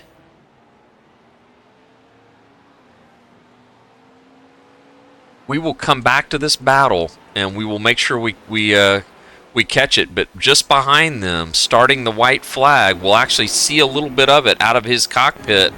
Well, they're just ahead of him. This is Max Muir, as he's got a front row seat to this. Now, Max doesn't want to get up here and be a part of this, I would think, because these two are going to be elbows out ahead of him for that position. And they did just get a white flag.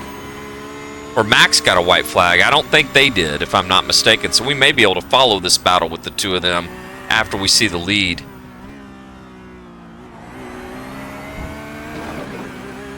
What do you do if you're Max here, Justin? You got a 34-second gap. I would be coasting a bit. Oh, and they touch. Look at him. We're just going to continue to watch this out of his. Looks like McNellis has got the move. He got up there, maybe put a little bit of bumper. Steven fighting back. They're side by side. I'm going to come out of the cockpit here and just watch this. And he goes around. Now he's in between them. He decides he's not going to wait any longer. And that may have been what Stephen Yanni needed, although now Steven's going to deal with Max Muir, the leader here, putting these guys one lap down. And so this is going to mean that it's white flag for both of them. That'll compromise Steven's exit through 130R. Yeah, it will do. And I think that Max getting in there and sort of just saying, I'm not going to wait any longer, guys. I've got a race to win, is going to probably benefit Stephen Yanni. And we'll see Max Muir here come to take the victory tonight. Here he comes. There's your winner right there, guys. Max Muir. And it looks like they come to the line. And Stephen Yanni narrowly holds off David McNellis. What a great battle there for that 13th, 14th position. All right, let's ride along with them as they come through, guys. I'll count them down. And the two of you can start thinking about what you're going to say to these guys in the interviews afterwards. And I'll let you both do a little interviewing if you're up for it. Victor Tanaka looks like he is going to win the championship in the pro class. And here he comes for that winning moment. Watch it live, coming around. Take the checkers. He's put it all together. Phenomenal season. There is your champion, folks, in the pro category. Michael Parker now coming around the last corner in third position. Michael takes the checkered. Here comes Miguel Colon. Wow. No driver we talked about more tonight than Miguel. What a race. He did everything he could. Had to take a stop-and-go penalty and still had a phenomenal race. JT Tammy in 5th position. Here comes Richard Hibbs in 6th. We're going to count them all the way back down on the lead lap. Scott Kennedy going to come up a little short in the championship, but Scott Kennedy coming around finishes in 7th position tonight. Edward Nelson behind him. Kevin Ayers coming through the chicane. This will be 9th position. There's Kevin. And then here he is, guys, the man of the hour, Gabriel Albano. This is going to be your champion in the AM class. Came in here tonight with the lead, did what he needed to on the track, and there's your winner, and we believe unofficially the champion in the AM class, Joshua Burke behind him. And the final car on the lead lap will stop is Rafael Sosa. Wow, what a season, what a race, and we got two champions, guys, to talk about. I loved it. Yeah, incredible stuff. Look at Gabriel. He's already up there celebrating. He knows he's won it, right? He's just going to get in the sand pit and do his burnouts. Isn't this great to see? Yeah. There is your champion, and that's an elated driver right there. Champion in the AM category. Great run tonight, 10th position. Didn't get the win, but had the season, had some wins, and he is just pumped. Can't wait to talk to him. Yeah, really good way to cap off the season. Yeah, absolutely. Well, guys, while we're waiting on some of them to come to the interview room, let me just kind of do a couple of housekeeping things. And Ryan, we'll start with this was the season finale. You want to spend just a second talking about what's upcoming and what to expect next season? Absolutely.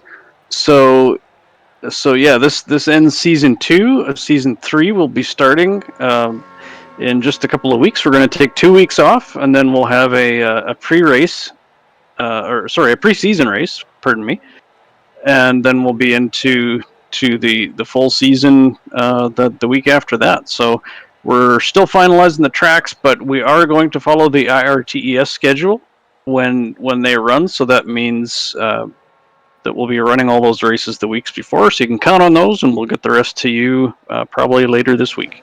Fantastic, and that IRTES schedule is available. The next race is at Twin Motegi, so that will be one of the races coming up. And be sure you get signed up for the series. You can come to our Discord or our website at cmsracing.com and look for the Wednesday night GT3 series on iRacing category for this series. We also want to, before we go off the air tonight, just give a huge thank you, as we always do, to Darren and his team at simrace247.com. They are our sponsor for the Wednesday night series. They are a tremendous partner with us. They help drive attendance to these series. They feature our league and our community on their website. And go bookmark them, guys and gals, and give them a look as well. So that's what a fantastic race here tonight. And I'd like to maybe get each of you. Justin, can we count on you to be here with us for the interviews, or you need to get rolling? Or No, I should be here. All right. Well, let's see if we can't bring these guys in, and maybe we will start with Ryan. Let's start with you. I'm going to have you interview Gabriel Albano, and let's bring him into the booth now and see if we can't chat with this man. He's got to be on cloud nine. I'll bring him in, and Ryan, I'll let you take it away with him. Sounds good. I made it, Gabriel. Hey, congratulations. Hey, guys. Thank you very much. I'm very excited about this. Yeah, no kidding. I can only imagine why. So you had a really we're following your race pretty closely, and we were also following the points difference between you and Scott, and just watching your positions on track. Was that going through your mind? Were you conscious of how many spots you needed to make up? Yeah, I knew that if I had Scott or my relatives, I will win the championship. So that was my goal in the whole race. Just make sure that I was, within a few spots, and that's it. Right. Well, hey, you did really good out there. We noticed you qualified a little bit farther down the order, but you knew what you needed to do and got it done. Yeah, I couldn't nail any of the qualified laps. I thought that I had like 3 or 4 more tenths to be a little bit farther up, but I just took it easy. At the beginning, there were a couple of scuffles and some people, spawn and drop, and I found myself in a nice spot. And I just, from there, I managed my pace just to get to the end. Well, good. You've had some really good. Tell us about your season. You've had some really good results this season. I think you only missed one race, if I'm not mistaken. Yeah, I had a bad race at the beginning at Sebring, then I missed one race, and then when we went to Barcelona, that was for me what clicked, because that is a track that I don't like. So I took it really easy, and I had an awesome result. I finished second. And I'm like, okay, well, this seems to be working. And I did the same on BIR. I finished second, and I ended up winning because Hunter then moved to pro. Right. And from there, I'm like, okay, this is working. I'm going to keep doing it. Well, it seemed to work really well for you. Yeah, it was. And then we hit a few of the tracks that are favorites for me, Nürburgring and some of the others. So I knew that I was going to have a good race in there. So, I still can't believe it. This is great. Right on. Well, hey, congratulations. It's a really big accomplishment, and hope to see you back with us in a few weeks for the next season. Yeah, and I don't think that I'm going to be talking to you guys anytime soon because I'm moving to pro, and that is a whole different thing. But let me take this opportunity to give a shout out to some of the teammates that they supported me through this season. Sean Stiefel, Dave Kaufman, Ed Nelson, and Christian Rava. There you go. Thank you very much. This was a lot of fun, and I'll be back for the next one. Fantastic. Thank you very much, Gabriel. All right. Goodbye. Yeah, so fantastic run from Gabriel there, and you can just hear the excitement in his voice. So we'll do 2 more interviews tonight. Justin, I'm going to bring in Victor Tanaka and let you talk to him, and then I'll wrap us up with the final interview with Miguel Colon. I want to hear from Miguel tonight on the adversity that he overcame. So let's bring in Victor, and I will invite him to speak. And Justin, I'll let you take it away with him. Certainly. Hello. Victor, congratulations tonight. Tell us about it. Absolutely, man. That race. I don't know if you guys caught it, but I started doing my celebration donuts in the beginning of the race there in the 130R. I was so excited. Yeah, I couldn't wait. I couldn't wait to the end. So, but yeah, no. I always tell people if you you want to practice your 360s because 130R is gonna get you. So I was very lucky to keep it off the walls there. Like I saw the championship flashing in front of my eyes. But I was lucky to keep it on the track. And that pretty much shredded my tires, and it was very tough hanging on there. For the rest of the stint, the car was getting super loose, was getting undrivable, which is why I pitted earlier. And also following Michael Lynn, he also had an early stop. So I was trying to try not to lose too much of an undercut for him. I think he might have short field in the beginning. I think he started light because his stop was a little longer. So he either had to take more fuel or maybe something went wrong in his in lap or out lap. I was certainly going to be curious about how you and Max actually played out in terms of strategy. I know I told you guys you should probably pit at around 45 minutes. Did you end up taking just right side tires, or did you take all four? No, all four, because it was it was torture. Even though I only had 50% when I pitted, I don't know if it's maybe just the temperature of the tires, but it was undrivable. So I took all four, and it was actually a free free four tires because of how much fuel you had to take. So about like 48 liters, I think. Or no, yeah, like 48 or 49 liters, which it's almost half a tank, and that takes it takes about like 20 seconds, and four tires is like 21 seconds. So it's pretty much free four tires. I think Max might have started the race a little lighter than me, and he was able to stretch it a few more laps. But I'm pretty sure that we all took four tires. Yeah, I would imagine so. Well, you've done great this season. I think obviously there's a reason why you're here today. I look forward to, as well as Max, taking the challenge to you next season. Yeah, absolutely, man. Let's see it. But Mr. Consistent, like I featured most podiums in the season, but I never got to win a race. But not complaining. It was still a very good season. Like once I thought I was gonna start winning races with like Christian and DJ not showing up, then Max started to show up and wins every single race after that. So, but yeah, it's been fun. My first championship with CMS, so definitely happy. Very good. Well, I hope there's more than one in your future. Absolutely. Let's go for back-to-back. Why not? Hey, let's make it happen. Yeah, congratulations, Victor, and enjoyed talking to you tonight, and tremendous accomplishment. Yeah, thanks, man. I really appreciate you guys all season with the broadcast and everything. It's been fun. It's been, some nice battles out there, But today we were racing the track more than the other drivers. But still fun. Yeah, absolutely. Well, that is our champion, Victor Tanaka, and we want to thank him for his amazing interview and time. And guys, I'm going to bring in one more here tonight, and let's get an opportunity here to talk to Miguel Colon if he's up for it. This should be an interesting interview, and I can take it away from it. Take it away with him, I guess, here when I get him in here. So let me see if he will join us. Miguel, do you have a copy? Yes, I copy. All right. I tell you what, we just couldn't go without talking to you tonight. What a drive. And if there's a definition of driving in anger, we heard the news right about the time you did, unfortunately having to take a stop-and-go penalty from events at Nürburgring. And just curious about your emotions and how you went into it and how that affected you on the track, because it was a ferocious drive up through the field and to the front, and we loved watching every minute of it.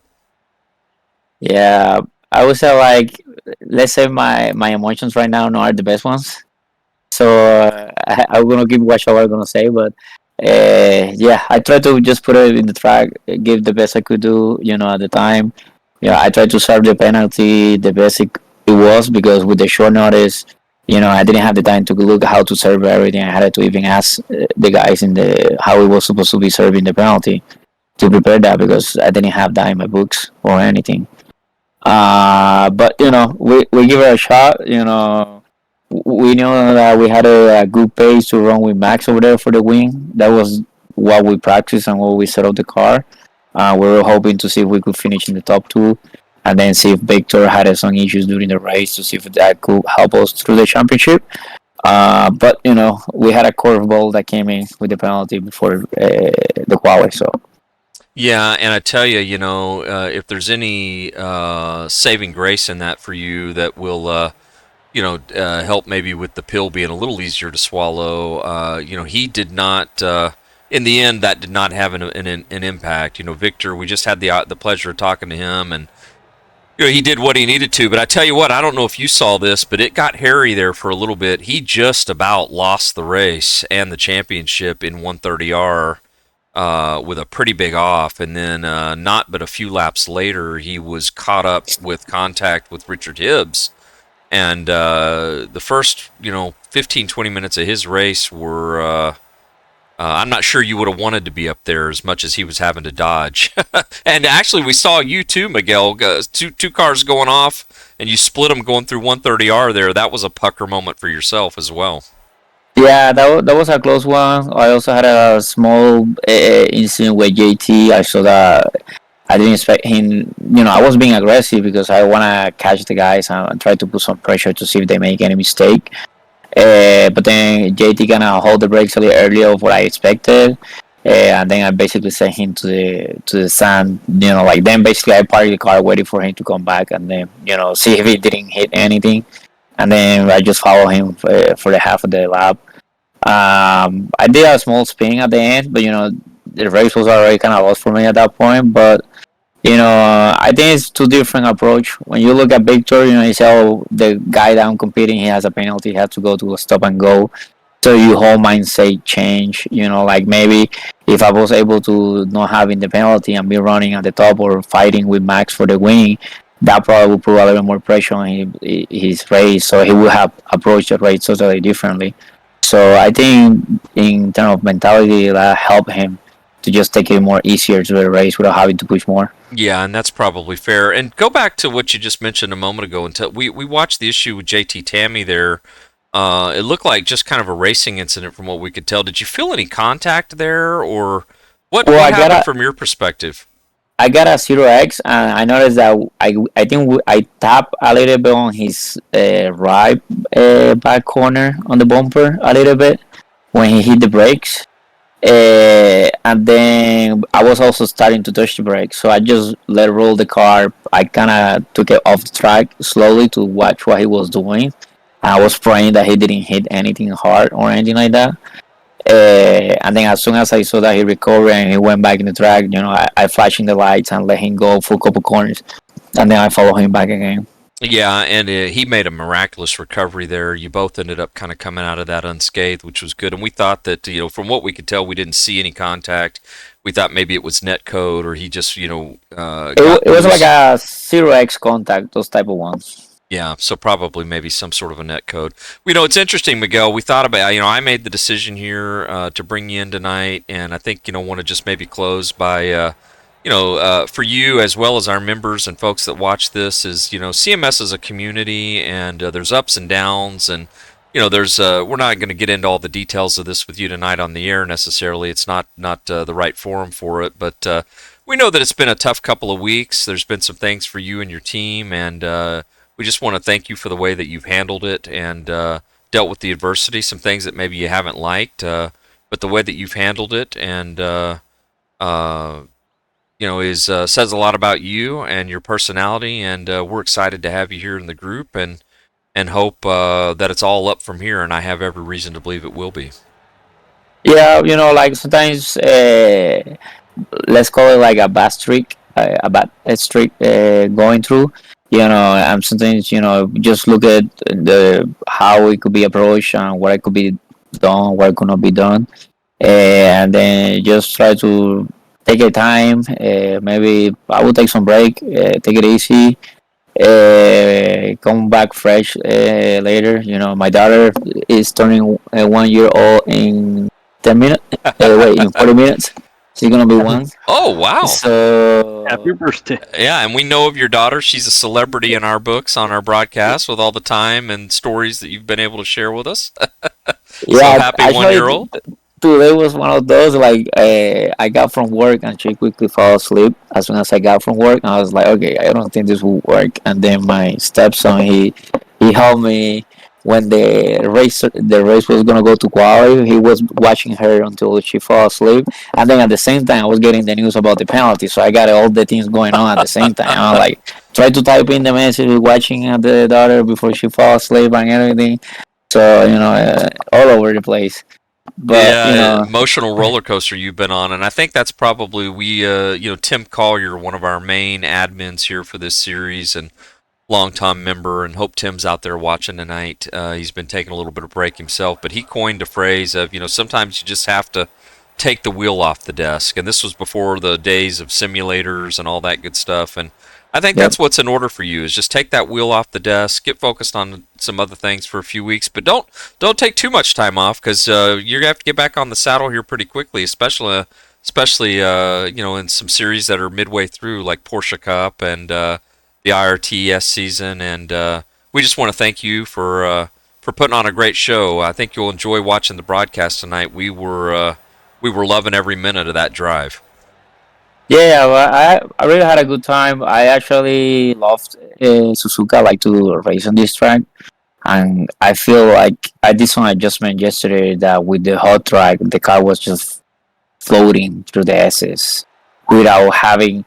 It's not like my typical way of how to drive this Mercedes, because I like the Mercedes to actually push the nose. I did some adjustment last night that basically start rotating the car back in using more the back, like the Porsche, and that kind of felt totally different. Like when I did my first pit stop, like all my 4 tires were almost even at like 65%, so they were very good, even though that was going through the traffic. And then when I put in new tires, I knew I had if I could push it, I could have good pace to be up there with the max and try to catch the guys. So maybe next year. Absolutely, yeah. Well, Miguel, thanks again for coming out, and we're proud of you. And go take a little break, and we'll hope to see you back out here soon. All right, guys. Thank you very much. Thanks, all right, Miguel. Guys. Do we have time for one more, or what are your thoughts? I was going to see if we wanted to bring in Max Muir. Kind of hate to not talk to the winner. Sure. Yeah. This will be interesting, Justin. Let's let you talk to Max here. See if I can bring him in if he's able to talk to us, and. Really interested to see what you and him have to say to each other after this one tonight. Certainly. Hello?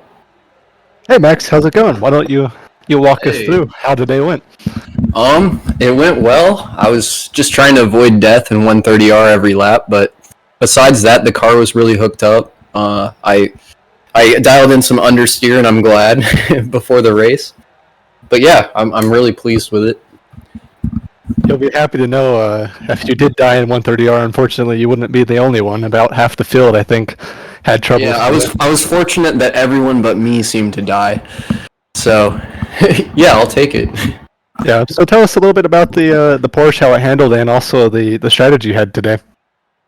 The strategy, there wasn't much of one. I just started with a full tank, and then knew I was going to take tires at some point.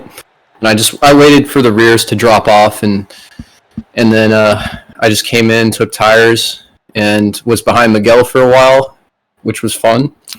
But other than that, I was a pretty lonely race. Like, I didn't even see anyone for most of the time. Yeah, no, well, it looked very good from our perspective. I don't think we can complain about it at all. You did good, and I think if I was there today, I would have been very hard-pressed to stay in P2, let alone challenge you. You should have raced. You should have raced. It's that damn food, man. I know, man. But unfortunately, that's also part of the same challenge I have in the real world with you. Seems you're both quick in the real world as well as on the sim, much to my detriment. Hey, I try my best. Yes, you do, and you're very good at it. Thank you. Yeah, well, Max, I tell you what, this is David. We're proud of you. You had some great races this year, and I tell you what we need to do is we need to get you and Justin to pair up a team and get into our iRacing Team Endurance Series together. That would be a force to be reckoned with for sure. Dude, I'd love to. I mean, for a while I've been telling Justin, like, we need to do some official endurances or either a league or... Yeah, and so I'm down. Is that the IRTS?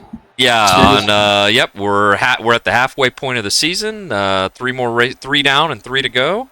Not too late for you guys to strategize on it and figure out if you can get there, so we'll give you some homework. Gotcha. What's the next race? Twin Ring Motegi, and Ryan, I don't know if you can help me, but it's 3 or 4, probably about 4 or 5 weeks from now. Okay. Yeah, I've got the dates here. You talk about something else for a second, and I'll have an answer for you. Yeah. Well, Max, I tell you what, congrats again. You guys go. We'll have the dates here on the broadcast for you and the viewers, but didn't want to end the night without talking to you and giving you congrats on another great performance tonight. We really enjoyed watching you. Yeah, thanks so much, David. It's great to be a part of this league. Well, we're great to have you. Have a good evening. You too, man. Thanks. All right, guys. So I think that's going to wrap us up. Ryan's looking for the dates on Twin Ring Road Motegi, which will be the next IRTES race, and we'll have Porsche Cup a week before. And while you have it there, Ryan. I do. Yeah, IRTES is going to be June 25th, and so then Porsche Cup would be the Sunday before that. Yeah, so the 18th for Porsche Cup for Max, if you're still listening, as well as the 25th. And Justin, thanks for coming in tonight with us. It was nice to have you. Nice surprise to have you as a guest tonight. Sorry you couldn't race, but I hopefully you had just as much fun being in here with us. It was a hell of a show. Well, I did. It was both a elective choice as much as it was by necessity, but I look forward to not letting them get so easy off of the hook next season. Well, for sure. Well, thanks for coming in, and we also want to thank Mark Johnson. Mark was in the broadcast booth with us this season, pinch hit for Ryan one week and did a phenomenal job. And then Ryan, for you and I, we wrapped up season 2 here. Can't thank you enough for your partnership. Anything you'd like to say before we call this one a wrap? I'd just like to remind any drivers here that are listening, make sure you get your signups in for Season 3. Even if you signed up for previous seasons, we need you to sign up again. We're collecting more information that's going to help David and I out here in the booth. So make sure you get those signups in, use your same car number, so you keep all that, and we'll really look forward to seeing you next season. All right. Well, guys, for Justin and Ryan, this is David. We're going to wrap up here for the night. We'll close by saying we first and foremost want to thank all of the drivers and community members here at CMS that make this possible. We also want to thank simrace247.com again for their sponsorship. We hope that each of you has a good break between seasons while we reset, and a phenomenal Memorial Day weekend if you're celebrating and paying tribute and respect. And we're excited to bring it to you tonight. Congratulations again to Victor Tanaka, as well as Gabriel Albano for their championship runs. And until next time, we will see you on the track, and we'll get this uploaded for everybody to enjoy post-haste. So good night, everyone, and thanks for supporting CMS.